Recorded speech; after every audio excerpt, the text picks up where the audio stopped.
Masile. Mata kuliah Etika Teknologi Informasi, semester Gasal 2021-2022.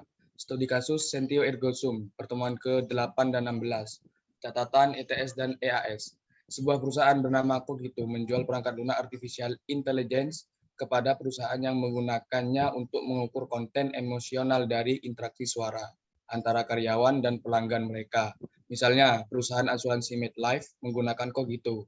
Perangkat lunak memantau percakapan telepon ketika agen call center berinteraksi dengan orang-orang melalui telepon dan menempatkan ikon pemberitahuan di layar agen untuk mengingatkan mereka tentang suasana hati mitra percakapan mereka, serta tentang pola mereka sendiri.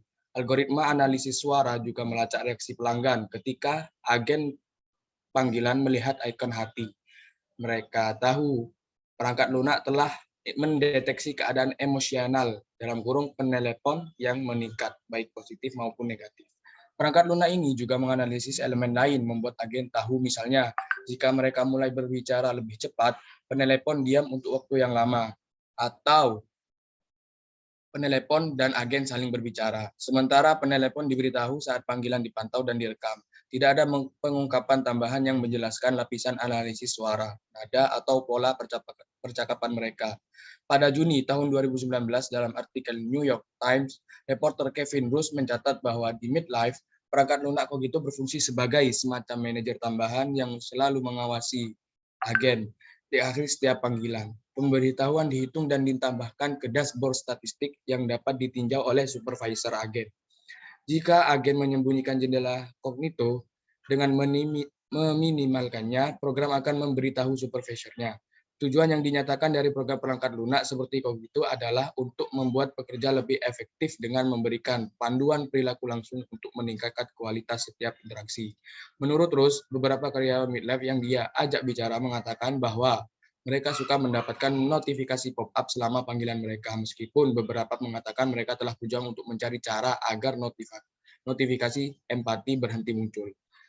Artikel New York Times mengutip Kepala Operasi Global di MetLife yang menyatakan bahwa perangkat lunak mengubah perilaku orang tanpa mereka sadari, sehingga dapat menjadi interaksi yang lebih manusiawi. Perwakilan MetLife mencatat bahwa kepuasan pelanggan telah meningkat sebesar 13% sejak call center mereka pertama kali menggunakan program AI. Next. Di sini saya akan melanjutkan penjelasan dari Mas Iman Ramadhani. Di sini ada Sentio Ergo Sum. Kata-kata bersayap Descartes yang sangat terkenal ialah Cogito Ergo Sum. Saya berpikir maka saya ada. Arti berpikir adalah kemampuan jika taraf tinggi yang hanya bisa dicapai dan dimiliki oleh individu manusia, sementara binatang dan makhluk lainnya tidak memiliki kemampuan berpikir dalam arti yang sebenarnya. Adanya kemampuan pada manusia ini sekaligus menjadi pembeda yang khas antara manusia dan binatang. Next. Selanjutnya ada pelanggaran etika pada Sentio Ergo Sum. Yang pertama yaitu pelanggaran privasi. Perangkat lunak artificial intelligence adalah perangkat lunak yang salah satu fiturnya dapat mengukur konten emosional lewat suara dan memberitahukan kepada pengguna keadaan emosional lawan bicaranya. Emosional adalah milik masing-masing pengguna, dan fitur ini juga akan membuat topik utama yang akan disampaikan tergantung dengan masalah emosional lawan bicaranya. Pelanggaran etika pada perusahaan Cogito antara lain. Pertama, pada kasus kecerdasan buatan oleh perusahaan Cogito, pelanggaran pada kasus di atas adalah notifikasi pop-up yang tidak bisa di-hide atau disembunyikan karena akan sangat mengganggu saat melakukan panggilan. Karena notifikasi yang akan terus masuk bisa saja akan memecah fokus obrolan saat melakukan panggilan. Kemudian mengukur konten emosional dari interaksi suara menurut kami sedikit kurang tepat karena bisa saja seseorang yang kita telepon memang memiliki nada bicara seperti itu, sehingga bisa saja penelpon akhirnya ikut terpicu oleh suara penerima panggilan karena notifikasi pada fitur Cogito yang mendeteksi emosional negatif pada penerima panggilan. Ini saya akan menggunakan pelanggaran privasi kedua.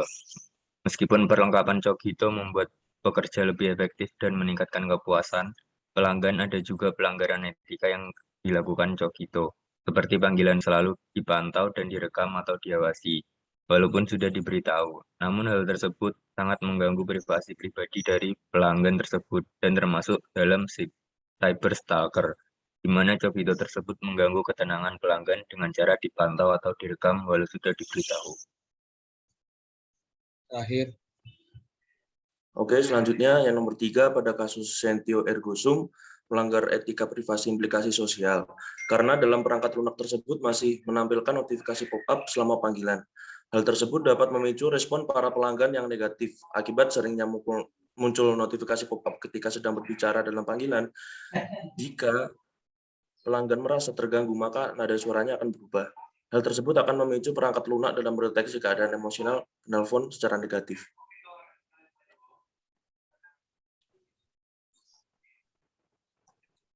baik. Cukup sekian presentasi dari kelompok 3. Kurang lebihnya mohon maaf. Wassalamualaikum warahmatullahi taala wabarakatuh. Waalaikumsalam. Waalaikumsalam. Waalaikumsalam warahmatullahi wabarakatuh. wabarakatuh.